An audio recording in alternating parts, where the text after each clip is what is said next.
এই 6টি বৈশিষ্ট্য এবং এই 6টি গুণ যাদের মধ্যে থাকবে, আল্লাহ রাব্বুল আলামিন তাদের জন্য ওয়াদা করেছেন যে এই লোকগুলোকে আল্লাহ তাআলা মাগফিরাত এবং ক্ষমার ঘোষণা দিবেন।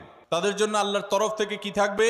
তাদের প্রতিদান থাকবে, আল্লাহর কাছ থেকে তারা ক্ষমা পাবে, মাগফিরাত লাভ করবে, তাদের জীবনের ভুল ত্রুটি আল্লাহ তাআলা মাফ করে দিবেন। আর তাদেরকে আল্লাহ রাব্বুল আলামিন ইমানদারের সবচেয়ে বড় কাঙ্ক্ষিত টার্গেট এবং লক্ষ্য জান্নাত দান করবেন ইনশাআল্লাহ। কোন সেই 6টি গুণ, যে গুণ একজন মুত্তাকি মানুষের মধ্যে অবশ্যই থাকতে হবে, এবং এই গুণগুলো আমাদেরকে কিয়ামতের ভয়াবহতম দিনে আল্লাহর কাছ থেকে মাগফিরাত এনে দিবে এবং জান্নাত নিশ্চিত করে দিবে। জানা দরকার আছে না নাই? আসুন আমরা সেই 6টি গুণের সাথে পরিচিত হই। যদিও মুত্তাকিদের প্রায় 40টিরও বেশি গুণের কথা কোরআনে আল্লাহ তাআলা আলোকপাত করেছেন। নবী করিম সাল্লাল্লাহু আলাইহি সাল্লামের বহু হাদিসে মুত্তাকিদের বহু গুণের কথা আলোকপাত হয়েছে। সেগুলো নিয়ে একটি দীর্ঘ আলোচনায় আমরা চেষ্টা করেছি মুত্তাকিদের কোরআন হাদিসে যতগুলো গুণ বলেছে সে সবগুলোকে একত্র করার। আজকে শুধুমাত্র আমরা সূরা আলে ইমরানের 133 থেকে 36 আয়াতগুলোর মাধ্যমে এখান থেকে মুত্তাকিদের 6টি বিশেষ গুণের কথা উল্লেখ করব। এই গুণগুলো যদি আপনার মধ্যে থাকে তো আল্লাহর শুকর আদায় করবেন, আর যদি না থাকে এই মজলিসে বসে এইখানেই মনে মনে নিয়ত করবেন যে আল্লাহর কোরআনে একটা গুণের কথা বলা আছে অথচ আমার মধ্যে নাই, আমি কেমন মুসলমান। অতএব এই মজলিস থেকে নিয়ত করবেন, তাহলে এই গুণটা আমাকে অর্জন করতে হবে ইনশাআল্লাহ তাআলা আমাদের সবাইকে এই গুণগুলো অর্জন করে যাওয়ার তৌফিক দান করুন। মোহতারাম হাজরিন, আল্লাহ রাব্বুল আলামিন বলেছেন ওয়াসারিউ ইলা মাগফিরাতিন মির রাব্বিকুম ওয়া জান্নাতিন আরদুহা কাআরদিস সামাওয়াতি ওয়াল আরদ। তোমরা আল্লাহর মাগফিরাতের দিকে দৌড়াও, প্রতিযোগিতা করো, অগ্রসর হও এবং জান্নাতের দিকে অগ্রসর হও, যে জান্নাতের প্রস্থ এই নবমণ্ডল এবং ভূমণ্ডল সমূহের যে দূরত্ব আছে, এ দুয়ের মধ্যে যত পার্থক্য আছে এরকম, সেই জান্নাতের দিকে তোমরা দৌড়াও, প্রতিযোগিতা করো, সেদিকে অগ্রসর হও, মুসারাআ করো। আল্লাহর মাগফিরাত এবং জান্নাতের দিকে তোমরা অগ্রসর হও, সেদিকে অগ্রসর হও, সেদিকে আগাও। যেই জান্নাত আল্লাহ তৈরি করেছেন উইদ্দাত লিল মুত্তাকিন, মুত্তাকিদের জন্য। জান্নাত কাদের জন্য তৈরি হয়েছে ভাই? মুত্তাকিদের জন্য। নামে মাত্র মুসলমান, তাকওয়া তাহারাতের নামগন্ধ নাই, জান্নাত তাদের জন্য তৈরি হয় নাই ভাই। জান্নাত তৈরি হয়েছে আল্লাহর সেসব বান্দাদের জন্য যারা শুধু নামে মুসলমান না, যারা মুসলমানের মধ্যে আফার ক্লাসের মুসলমান, যারা মুত্তাকি। আল্লাহ তাআলা আমাদের সবাইকে মুত্তাকি হওয়ার তৌফিক দান করুন। ভাইরা আমার, মুত্তাকি হওয়ার চেষ্টা করবো তো ইনশাআল্লাহ। আসুন মুত্তাকিদের বৈশিষ্ট্য জেনে নেই। কি তাদের বৈশিষ্ট্য? 1 নম্বরের বৈশিষ্ট্য আল্লাহ তাআলা বলছেন আল্লাযীনা ইউনফিকুনা ফিস সাররাই ওয়াদ-দাররা। 1 নম্বরের বৈশিষ্ট্য হলো তারা সুখে দুঃখে, যখন তাদের সচ্ছলতা থাকে তখন, আবার যখন টাকা পয়সার টানাটানি থাকে তখন, সব সময় তারা আল্লাহকে খুশি করার জন্য যে জায়গায় দান করলে আল্লাহ খুশি হবেন, ভালো কাজে, অসহায় মানুষের সেবায়, মসজিদ মাদ্রাসায়, কল্যাণমূলক কাজে, সাদকায়ে জারিয়ায়, যে কোনো ভালো কাজে আল্লাহকে খুশি করার জন্য দান করে। দুনিয়ার মানুষের জন্য কাছে বাহবা পাওয়ার জন্য না, দান কার জন্য হবে? আল্লাহকে খুশি করার জন্য।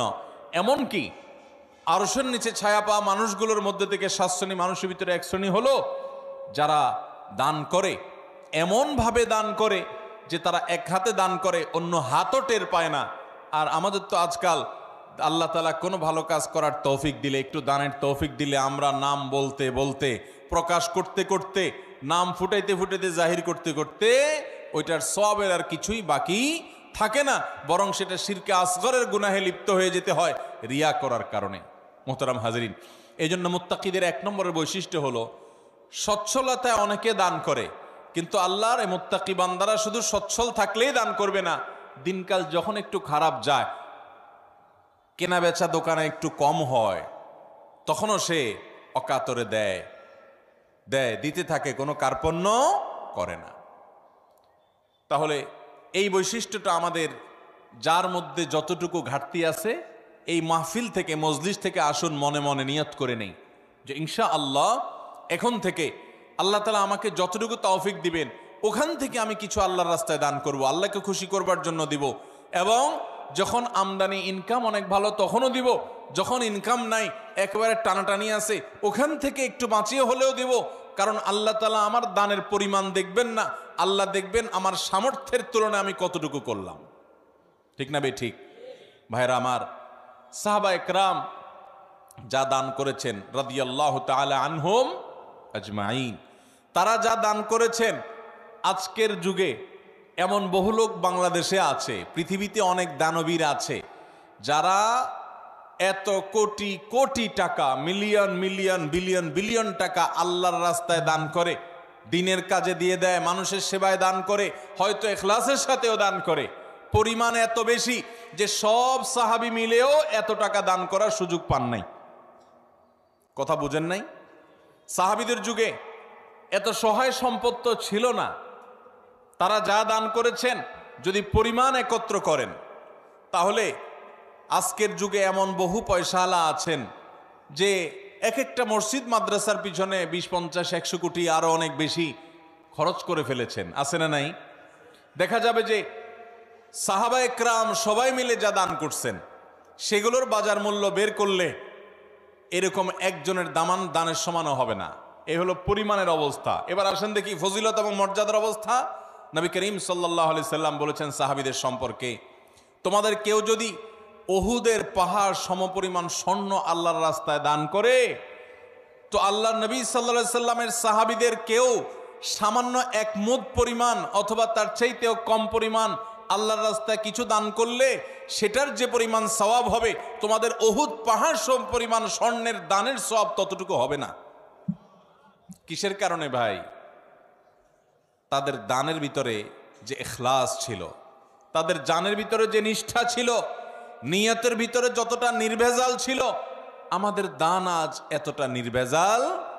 তাদের উপার্জন যত হালাল ছিল, তাদের ভেতরকার নিয়ত যত খালেস ছিল, আমাদেরটা ততটা না। এই জন্য ভাইরা, মুত্তাকি মানুষ হিসাবে আমরা সুখে দুঃখে সর্বাবস্থা দান করব। শুধু দান করলে হবে না, আল্লাহকে খুশি করার জন্য দান করব। আর্থিক ইবাদত পয়সা করে দান করলে এই ইবাদতটার মধ্যে ভেজাল বেশি ঢুকে। এই ইবাদতটার মধ্যে ভেজাল কেন ঢুকে? ভেজাল কারণ নিজের ভেতর থেকে নফস বলে, প্রবৃত্তি বলে, মন বলে, এতগুলো টাকা দিয়ে দিলাম, একটা বারের জন্য যদি আমার নামটা ঘোষণা না দেয় কেমন হয়? আমরা একটু বলতে পছন্দ করি, জাহির করতে পছন্দ করি। কিছু মানুষকে শুনাইতে পারলে নিজের কাছে একটু ভালো লাগে যে হ্যাঁ, তারা জানবে আমি দান করছি। এই রোগটা আমাদের মধ্যে আছে না নাই? ভাইরা আমার, এটা কোনো ভালো গুণ না। হ্যাঁ, কোনো ব্যক্তি যদি প্রকাশ্যে দান করে, মজলিসে দাঁড়াইয়া 50,000, 1 লাখ টাকা কোনো ভালো কাজে দিবে নিয়ত করেন, তার উদ্দেশ্য থাকে যে আমার এটা শুনে আমার বন্ধু বান্ধব অনেকে আছেন তারাও অগ্রসর হবে, তাহলে সেটা ভালো। মানুষকে উৎসাহিত করার উদ্দেশ্যে করছি, আমি দানবীর এটা জানানোর দরকার নেই, এই উদ্দেশ্যে করলে ভালো। কিন্তু ভাইরা আমার, কিছু দান থাকতে হবে যেই দানগুলো আমি জানি, আমার রব জানেন, আমার স্ত্রীও জানেন না, আমার বন্ধু বান্ধবও জানেন না, মা বাপও জানেন না, ছেলে মেয়েরাও জানে না। এরকম কিছু দান রাখার চেষ্টা করতে হবে ইনশাআল্লাহ। আপনি গোপনে গোপনে একজন গরিবকে নিয়মিত টাকা পয়সা দিয়ে যান, একটা গরিব ফ্যামিলিতে নিয়মিত কিছু চাল কিনে দেন, নিয়মিত কিছু ভালো কাজ করেন, একটা মাদ্রাসায় কিছু টাকা নিয়মিত দেন। আপনি জানেন আর আপনার মালিক জানে, পরিবারের কাউকে জানেন না, বলেন না। এরকম কিছু নিরালা, এরকম কিছু নিবৃতে দান করার চেষ্টা করব তো ইনশাআল্লাহ। আজকাল ফেসবুকের যুগ, ইউটিউবের যুগ, সোশ্যাল মিডিয়ার যুগ। 2, 4, 10 টাকা দান করার পর ওই